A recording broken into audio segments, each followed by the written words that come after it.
Est-ce que ça vous est déjà arrivé de tomber sur une photo captivante? Le genre de photo qui vous laisse complètement bouche bée et de voir par la même occasion que le photographe a partagé les paramètres qui lui ont permis d'immortaliser cette scène. Ces paramètres, c'est ce qu'on appelle les EXIF. Ce sont tout simplement les informations techniques de prise de vue, c'est-à-dire la vitesse d'obturation, l'ouverture et la sensibilité ISO utilisées par le photographe. Et là, vous vous dites, génial, je vais enfin pouvoir réaliser de beaux clichés en utilisant les mêmes paramètres lors de ma prochaine sortie. Parce qu'on a parfois l'impression que certains photographes veulent délibérément nous cacher ces paramètres, comme si c'était une recette secrète qui nécessite des années avant de mettre la main dessus. Du coup, quand on tombe sur un photographe qui partage ses EXIF, on n'a qu'une envie, c'est de s'empresser de les reproduire.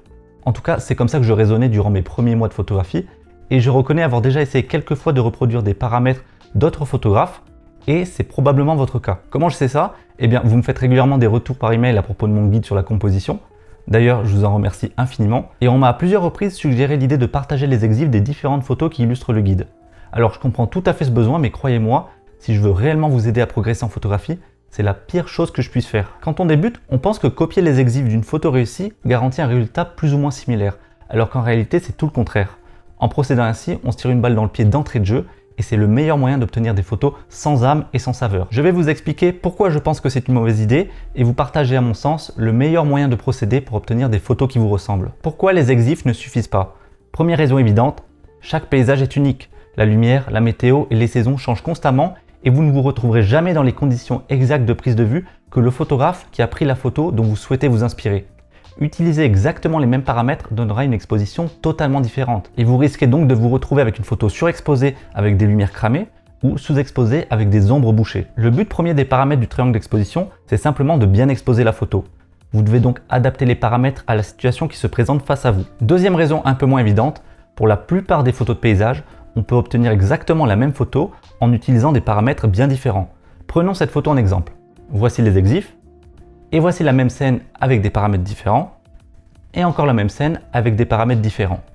Je ne triche absolument pas, les EXIF sont bien écrits en haut à gauche sur Lightroom, et les trois photos sont identiques. Donc pas besoin de vous casser la tête à utiliser des paramètres précis en fin de compte, puisque ça change pas grand chose au résultat. Et là, vous devez sûrement vous dire que c'est un peu contradictoire ce que je suis en train de raconter. Parce que vous qui êtes en plein apprentissage de la photographie, on vous rabâche sans cesse que pour progresser, il faut sortir du mode tout automatique pour prendre la main sur les paramètres du triangle d'exposition, et que c'est ça qui va vous permettre d'exprimer votre créativité. Et maintenant que vous expérimentez avec les modes semi-automatiques ou le mode manuel, moi je viens vous dire que les paramètres n'ont pas vraiment d'importance et que vous pouvez les sélectionner au petit bonheur la chance puisque vous obtiendrez la même photo en fin de compte. En fait, cette scène-là, comme beaucoup d'autres en paysage, ne nécessite pas d'effet créatif particulier. Je n'ai pas d'éléments en mouvement dans le cadre, ni de sujet que j'aimerais détacher de l'arrière-plan, je n'ai donc pas besoin de paramètres précis, et le mode tout automatique aurait très bien pu faire l'affaire dans ce cas. On va utiliser des paramètres plus ou moins précis lorsqu'on veut bénéficier d'un effet créatif. Par exemple, je souhaite figer le mouvement de ma scène, je vais devoir utiliser une vitesse d'obturation rapide pour y parvenir. Ou au contraire, si je souhaite montrer le mouvement, je vais devoir utiliser une vitesse plus lente. Si je prends ces deux photos en exemple, je ne pourrai pas obtenir le même effet en sélectionnant mes paramètres au hasard. Du coup, on pourrait se dire, pourquoi pas copier les EXIF pour reproduire un effet créatif qui me plaît?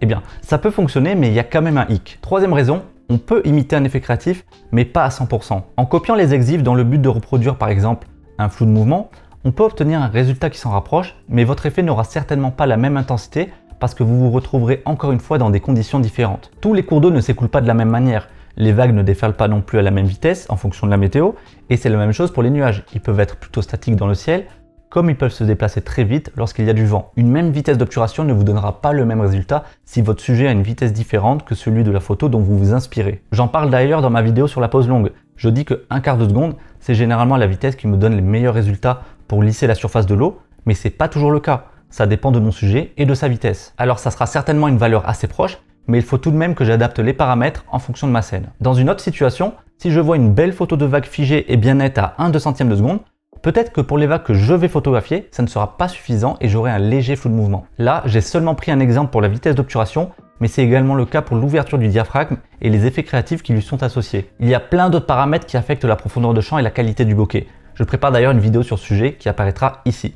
Donc c'est pas parce que j'ai utilisé une ouverture de f2.8 que je vais obtenir un flou d'arrière-plan avec la même intensité que sur la photo dont j'ai copié les EXIF. Quoi qu'il arrive, vous aurez besoin d'adapter les paramètres pour faire face aux conditions uniques qui se présentent face à vous. Alors oui, si vous n'avez jamais réussi à utiliser un effet créatif jusque-là et que tout d'un coup vous parvenez à obtenir quelque chose qui s'en rapproche grâce aux EXIF, ça peut être assez satisfaisant. Mais je pense que c'est plus important de chercher à comprendre qu'est-ce qui engendre cet effet créatif plutôt que de réussir à le reproduire une fois de manière approximative sans vraiment comprendre ce qui s'est passé derrière.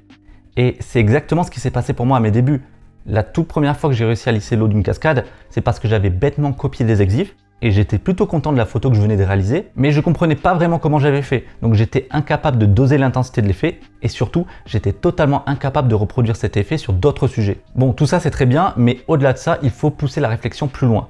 Réaliser des photos qui vont réellement captiver le spectateur, ça consiste pas à juste flouter un arrière-plan ou réaliser une pose longue. Il faut bien plus que ça. Ce qui m'amène à la quatrième raison, et certainement la plus importante, les exifs, c'est ce qui fait techniquement la photo, mais ce n'est pas ce qui la fait artistiquement. Une photo ne se définit pas par la précision de ses réglages, mais par la vision, l'émotion et le message que le photographe a été capable de transmettre. Une bonne photo raconte avant tout une histoire, et le premier pas pour raconter votre histoire passe selon moi par la composition, c'est-à-dire votre manière d'agencer les différents éléments du cadre afin de créer une harmonie visuelle. Si vous souhaitez justement faire ce premier pas, vous êtes libre de télécharger mon fameux guide sur la composition en photographie de paysage. Dans ce guide, je ne partage absolument aucun exif, mais plutôt des clés qui vont vous permettre d'affûter votre œil de photographe. Vous allez pouvoir expérimenter avec l'espace négatif, la distance focale ou encore l'échelle de la scène. Et je vous assure que ça aura bien plus d'impact sur vos images que de vous partager de simples paramètres de prise de vue. Vous pouvez retrouver le lien de téléchargement dans la description et bien évidemment, c'est 100% gratuit. Plus vous allez progresser, plus vous allez vous rendre compte que tout cet aspect technique a au final peu d'influence sur l'harmonie visuelle de votre image. Il faut quand même apprendre la technique dans un premier temps, je dis pas que c'est pas important, mais dans un deuxième temps, être capable de s'en détacher. Ce que je cherche à vous faire comprendre, c'est qu'il n'y a pas de bons ou de mauvais paramètres, et c'est absolument pas ça qui va faire l'âme de votre photo. En revanche, il y a de bonnes et de mauvaises histoires, et une composition médiocre ne sera pas sauvée par des paramètres entre guillemets parfaits. Du coup, que faire? Quand on sort du mode tout automatique et qu'on apprend à jouer avec les réglages, on a peur de mal faire. Donc je comprends tout à fait ce besoin de se rattacher à quelque chose et de vouloir utiliser les exifs comme une base.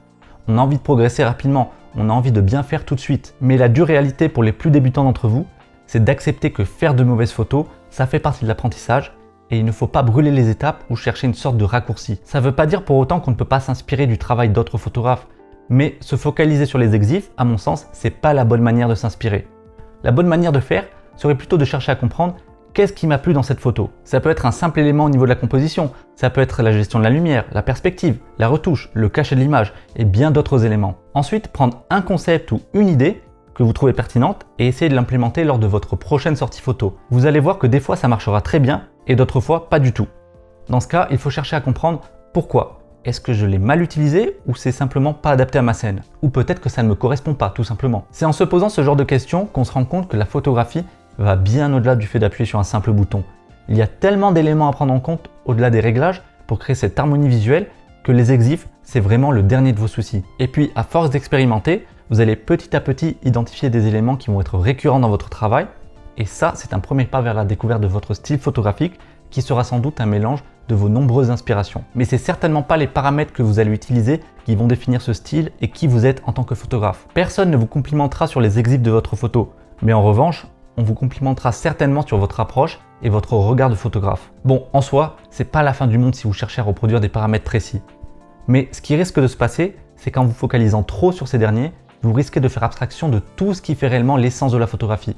Et ça, c'est la garantie de rater vos photos. Si vous cherchez justement à apprendre à vous détacher des paramètres techniques, je vous invite à cliquer sur cette vidéo qui s'affiche à l'écran où je vous partage une astuce toute simple pour transformer vos photos ennuyeuses en photos réellement captivantes.